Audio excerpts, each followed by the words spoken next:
Hello everyone, welcome to another brand new video.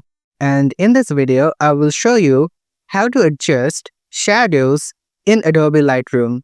It's really quick and simple, and the process is really straightforward, so let's jump right in. First, open your Adobe Lightroom app. Here, tap on All Photos. And Adobe Lightroom will take you to its library where you can upload to edit any photo. Here, choose any photo that you'd like to edit, and if you look at the bottom menu, you will see an option called Light. Tap on that, and here, on the fourth option, you will see Shadows, and you can simply adjust your shadow to your liking.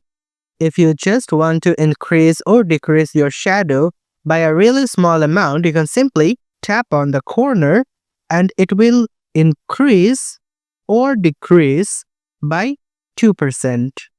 If you found this video helpful, please give it a thumbs up. If you have any questions, comment below and we'll be more than happy to answer it for you. And if you want to see us more on your For You page, subscribe to our channel.